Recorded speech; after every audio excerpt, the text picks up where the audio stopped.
दोस्तों आज हमारे पास एक माइक्रोटेक का इन्वर्टर रिपेयर होने के लिए आया हुआ है, जिसका मॉडल नंबर आप यहां पर देख सकते हो। EB1100 इसका मॉडल नंबर है। पहले तो समझ लीजिए कि इसके अंदर प्रॉब्लम क्या है और उसके बाद हम इसको रिपेयर करके दिखाऊंगा और आपको एक सीक्रेट चीज पता चलेगा कि इन्वर्टर रिपेयर करने के लिए जो हम लोग पर्सनली यूज करता हूँ ना, सीक्रेट टिप्स, वो भी मैं आज की इस वीडियो के लास्ट में बताने वाला हूँ। पहले तो इस इन्वर्टर को किसी दूसरे टेक्नीशियन के पास भी लेकर गया था और इसी कंडीशन में मेरे पास आया है रिपेयर करने के लिए। अभी देखिए, जब इसको देखा तो यहाँ पे 3 मॉसफेट सीधा सीधा फटा हुआ देखने को मिल रहा है। तो इस चीज को बोला जाता है फिजिकल डैमेज। फिजिकल डैमेज में जो भी कंपोनेंट्स आपको दिखेगा, सबसे पहले आपको उसी को ही चेंज करना है, क्योंकि जो इंटरनली डैमेज या इंटरनली जो शॉर्ट होता है ना, उसको ढूंढने में बड़ा मुश्किल होता है।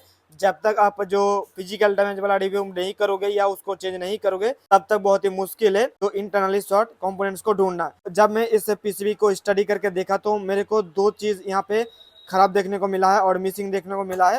तो चलिए मैं इसको हटा ही देता हूँ, क्योंकि यहाँ पे पहले भी इसको खोल चुका था लेकिन उनके पास नहीं हुआ। जो कस्टमर ने बताया कि इसको रिपेयर करने में बहुत ही ज्यादा पैसा मांग रहा था, इसलिए उनके पास से लेकर आ गया है हमारे पास। सबसे पहले तो मुझे यहाँ का 3 मॉसफेट खराब मिला है और इस साइड का मॉसफेट खराब है कि नहीं, ये चेकिंग करने के बाद ही पता चलेगा। ये भी कैसे चेक किया जाता है आपको बताऊंगा। उसके साथ ही साथ यहाँ पे एक टीबीआर लगा हुआ है। देखिए, ये टीबीआर भी खराब हो गया है और छोटा सा कोई सेंसर टाइप का चीज लगा हुआ है।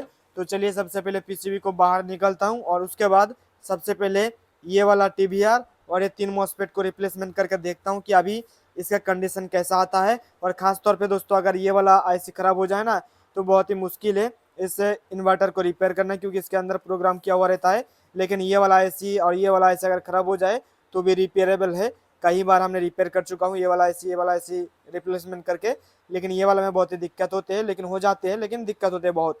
तो इसका एक सीक्रेट टिप्स होता है, अगर ये वाला आईसी खराब हो जाए तो उसको कैसे आप प्रोग्राम करके लगा सकते हो, किसी दूसरे वीडियो के अंदर बताऊंगा। लेकिन अभी के लिए मैं इस तीनों मॉसफेट को खोल लेता हूँ और खोलने का जो प्रोसेस होता है ये भी मैं आपको दिखा देता हूँ। कई बार ना बहुत सारे लोगों को इस तरीके का कंपोनेंट्स को खोलने में बहुत ही ज़्यादा मशक्कत करना पड़ता है, बहुत ही ज़्यादा मुश्किल का सामना करना पड़ता है। तो सबसे ईजी तरीका मैं आपको बता देता हूँ मॉसफेट खोलने का। तो यहाँ पे हमारा पीसीबी बाहर निकाल के आ गया है। सबसे पहले मैं इन तीनों मॉसफेट का भी चेक कर लेता हूँ। अगर खराब मिला तो मैं इन 3 और इसका 3 एक साथ चेंज कर लूंगा, एक साथ खोल लूंगा। तो इसके लिए हमें जरूरत पड़ेंगे मल्टीमीटर को। तो कैसे हम लोग मॉसफेट को चेक करता हूँ मैं पर्सनली में, क्योंकि बहुत सारे अलग अलग टेक्नीशियन अलग अलग तरीके के जरिए शॉर्टिंग को चेक करते हैं।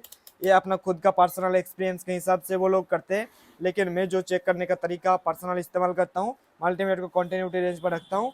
और उसके बाद यहाँ पे देखिए, कई बार ऐसा भी होता है दोस्तों कि अगर आपके पास सस्ता मल्टीमीटर है तो उनके लिए अलग प्रोसेस होता है। अगर आपके पास महंगा मल्टीमीटर है, अगर उसके अंदर फंक्शन ज़्यादा है, तो जो आप कंटिन्यूटी रेंज पर रख के चेक कर सकते हो, कोई भी प्रॉब्लम नहीं होगा। तो जब मैं इसको चेक करने जाता हूँ, देखिए यहाँ पे एक जो लेग है ना, ये ड्राई शोल्डर हो गया है, मतलब पहले से खुला हुआ है। और उसके बाद बाकी सारे तो सही है। मैं एक एक करके सारे को चेक कर लेता हूँ। देखिए मॉसफेट बिल्कुल 100% शॉर्ट है, ये भी मॉसफेट शॉर्ट है, ये भी मॉसफेट शॉर्ट है। अब इसको चेक करता हूँ, इधर का ये सही है, इधर का ये सही है, इधर का ये भी सही है। मतलब इधर का जो 3 था ना, ये 3 सही है। बाकी उधर का जो 3 जो फटा हुआ आपको देखने को मिल रहा था, वो बिल्कुल खराब हो गया है। तो अभी फिलहाल के लिए मैं जो खराब हमें देखने को मिला है, चेक करने के बाद ये तीनों को ही मैं खोल लेता हूँ। तो खोलने का प्रोसेस बहुत ही सिंपल है दोस्तों। सबसे पहले तो मेश के अंदर जो हमारा पेस्ट है वो पेस्ट लगाएंगे और पेस्ट लगाने के बाद थोड़ा सा मेल्ट करेंगे।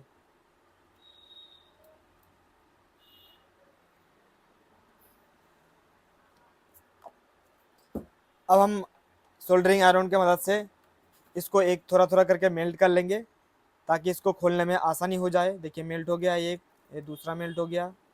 उसके बाद एक एक करके सभी को मेल्ट कर लेना है।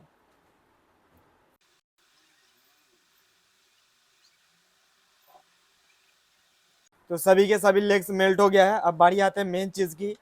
ये देखिए, इसको बुलाया था डिसोल्डरिंग विक, जो कि आपको मार्केट से बहुत ही सस्ता में मिल जाएंगे, 12, 13, 14, 15 रुपीज़ में आपको मिल जाएंगे। अगर आप हमारे वेबसाइट से लोगे 10 पीस तो आपको 10 रुपये से भी कम कीमत के अंदर मिल जाएंगे। एक पीस का ज़्यादा रेट पड़ता है, लेकिन अगर आप ज़्यादा करके लोगे आपको बहुत ही कम रेट में मिल जाएंगे। सिंपली इस तरीके से हम थोड़ा सा इससे करेंगे तो देखिए सारे के सारे जो शोल्डर था लेग्स के अंदर, वो इस विक के अंदर आ जाएंगे। और उसके बाद जब हम बैक साइड से इसको निकालेंगे ना, तो अपने आप ये बाहर निकल के आ जाएगा।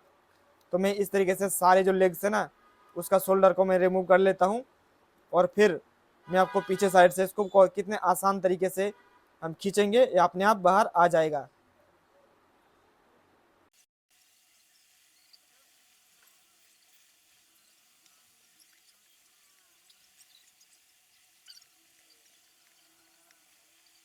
तो यहाँ पे देखिए दोस्तों सारे लेग का जो शोल्डर था वो रिमूव हो गया है।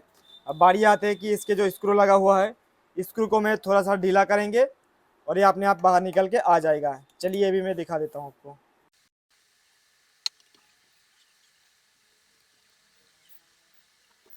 ये देखिए हम इस तरीके से थोड़ा सा ऐसे करेंगे, अगर नहीं आ रहा है तो हम क्या करेंगे, थोड़ा सा इधर से टच करेंगे, ये अपने आप बाहर के निकल के आ जाएगा। ये देखिए ये बाहर निकल के आ गया है। अब मैं एक एक करके सारे को निकल लेता हूँ।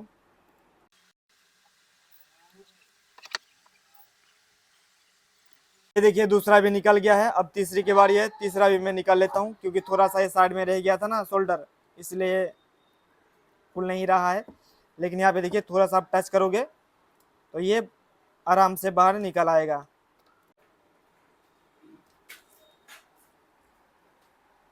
तो ये देखिए तीनों मॉसफेट को बाहर निकल लिया हूँ। अब बारी आती है कि इस मॉसफेट को स्टडी करना, मतलब कितने नंबर का मॉसफेट लगा हुआ था। यहाँ पे देखिए IRFB 7545 नंबर का यहाँ पे मॉसफेट लगा हुआ था। यहाँ पे बात ये आ जाती है कि सेम टू सेम अगर मॉसफेट ना मिले तो हम कैसे लगाएंगे और कौन सा नंबर का लगाएंगे। देखिए दोस्तों जो 7545 नंबर का मॉसफेट होता है ना, ये हाई वाट का होता है और ये वाला मॉसफेट है ना इजीली मार्केट से मिल जाती है। अगर आपको नहीं मिल रहा है तो आप हमारे ऑनलाइन स्टोर दीप इलेक्ट्रॉनिक्स लैब शॉप.in से खरीद सकते हो। आपको 40 रुपये से भी कम कीमत के अंदर आपको ये वाला मॉसफेट मिल जाएगा। और एक बात है कि अगर आपके इन्वर्टर के अंदर 7545 नंबर का मॉसफेट नहीं लगा हुआ है, किसी दूसरे नंबर का लगा हुआ है, तो भी आप उसके अंदर IRFB 7545 नंबर का मॉसफेट लगा सकते हो।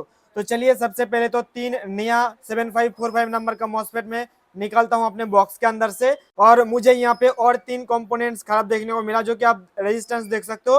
तीन रेजिस्टेंस इंटरनली बर्न हो चुका है, जो कि देखते ही पता चल रहा है कि ये अंदर से जल गया है। और इसका अगर वैल्यू की बात करें तो 100 किलो ओम का ये रेजिस्टेंस है। तीन हमें 100 किलो ओम का रेजिस्टेंस लगाना पड़ेगा और ये हमें नया मॉसफेट को लगाना पड़ेगा। तो यहाँ पे 300 किलो ओम का रेजिस्टेंस आ गया है। मैं एक एक करके सारे तीनों के तीनों खोल लेता हूँ और ये हमारा मॉसफेट और ये लगा देता हूँ। तो मॉसफेट सबसे पहले हमको निकालना पड़ेगा 7545 नंबर का यहाँ पे मॉसफेट। आपको हमारे वेबसाइट से मिल जाएंगे जितने चाहिए, अगर 100 200 300 400 जितने भी लोग हैं ना सारे के सारे मिल जाएंगे। अगर आपको 1 2 4 5 चाहिए तो आप वेबसाइट से ऑर्डर करिए। अगर आपको ज़्यादा पीस चाहिए तो आप हमें व्हाट्सएप के जरिए या तो आप ईमेल के जरिए कांटेक्ट कर सकते हो, आपको मिल जाएंगे बहुत ही सस्ते में। अब ये तीन मॉसफेट देखिए, इसका नंबर भी IRFB 7545 और जो पहले लगा हुआ था वो भी सेम टू सेम हमारा नंबर है। तो फिलहाल के लिए यहाँ पे डाल देता हूँ। डालने से पहले तीन रेजिस्टेंस को हमें निकालना पड़ेगा, तो वो भी निकाल लेता हूँ।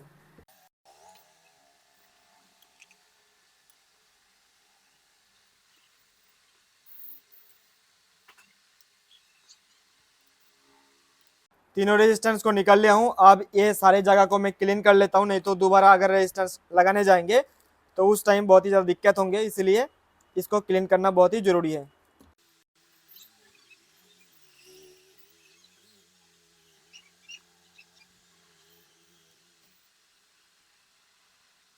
तो सारे जो होल्स था वो क्लियर हो गया है। अब बहुत ही आराम से हम लोग इसके अंदर रेजिस्टेंस को डाल पाएंगे।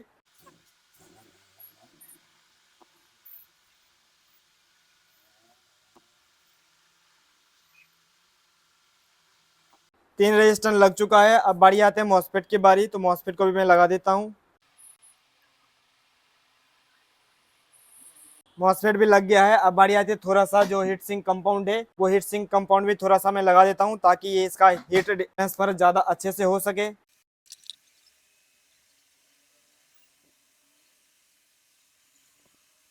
हीट सिंक कंपाउंड भी लग चुका है। अब इसका जो तीन स्क्रू था मैं स्क्रू को लगा दूंगा सोल्डर करने से पहले ही, नहीं तो सोल्डरिंग करने में बहुत ही ज़्यादा दिक्कत आएंगे, इसलिए आपको सोल्डर करने से पहले तीनों स्क्रू को लगाना पड़ेगा।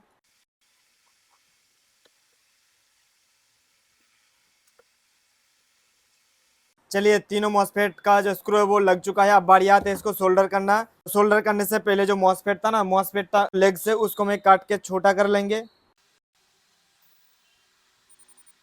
तो यहाँ पे कंप्लीट काटना लेग हो चुका है। अब इसको मैं सोल्डर कर लेता हूँ।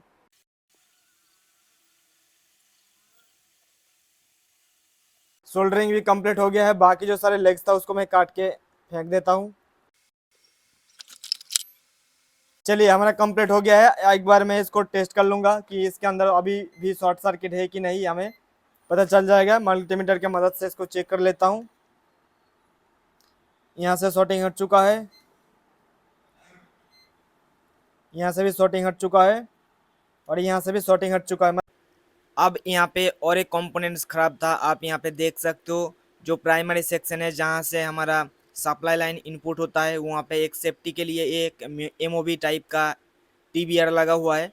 तो इस जगह पर मैं यहाँ पे टीबीआर 10-471 नंबर का लगाने वाला हूँ। और जो पहले से लगा हुआ था वो 621 या 641 का नंबर का था, लेकिन हम यहाँ पे 621 का लगा हुआ है। आप देखिए, तो हम उस जगह पे ये हम लगा देंगे तो आराम से चल जाएंगे। और ये थोड़ा सा सेंसिटिव भी होगा कि इतना ज़्यादा जो डिस्टॉर्शन इसके अंदर क्रिएट हुआ है ना, तो इसे छोटा सा लगाएंगे तो भी ये हमारा काम चल जाएगा। इन फ्यूचर में भी अगर कोई ज़्यादा वोल्टेज के आ जाएंगे या कोई गड़बड़ी हो जाएंगे तो ये जल्दी से फट जाएगा और बाकी जो हमारे कंपोनेंट्स था ना वो सारे के सारे बच जाएंगे। तो चलिए इनको भी मैं सोल्डर कर देता हूँ और सोल्डर करने के बाद हम इसको चेक करके दिखाएंगे और बैटरी लगा के दिखाएंगे कि हमारे जो प्रॉब्लम था वो प्रॉब्लम दूर होता है कि नहीं। यहाँ पे देखिए जो टीबीआर था यहाँ पे सक्सेसफुल इंस्टॉल हो गया है। मैं यहाँ पे एक बात आपको कहना चाहूँगा कि बहुत सारे अच्छे अच्छे जो टेक्नीशियंस होते हैं ना, उनके पास इस टाइप का छोटे छोटे कंपोनेंट्स ना होने के वजह से वो अच्छे से रिपेयर नहीं कर पाते हैं।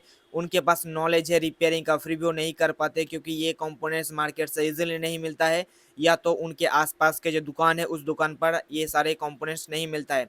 इसलिए हमने एक वेबसाइट लॉन्च करा हूँ जहाँ पे आपको सारे के सारे जो रिपेयरिंग का कंपोनेंट्स होते हैं वो आपको मिल जाएंगे। जितने भी पार्ट्स और कंपोनेंट्स आपको हमारे वेबसाइट पर देखने को मिल जाएंगे, सारे के सारे मैं पर्सनली अपने सर्विस सेंटर पर इसको इस्तेमाल करता हूँ, यूज़ करता हूँ और उसके बाद रिपेयरिंग का काम सक्सेसफुली मैं करता हूँ। तो इसलिए मैं सोचा कि क्यों ना आपको भी ये सारे के सारे कंपोनेंट्स आप तक पहुँचा दिया जाए, इसलिए हमने वो वेबसाइट खोला था। वेबसाइट का लिंक नीचे डिस्क्रिप्शन में दिया हुआ है। अगर आप गूगल पे जाकर सर्च करोगे दीप इलेक्ट्रॉनिक्स लैब ऑनलाइन स्टोर, वहाँ से भी आपको देखने को मिल जाएंगे। यहाँ पे देखिए हमारा इन्वर्टर के अंदर जब ये बैटरी लगा के चेक किया तो देखिए बहुत ही आराम से ये चलने लग गया है और जो प्रॉब्लम था हमारे इस इन्वर्टर के अंदर वो दूर हो चुका है।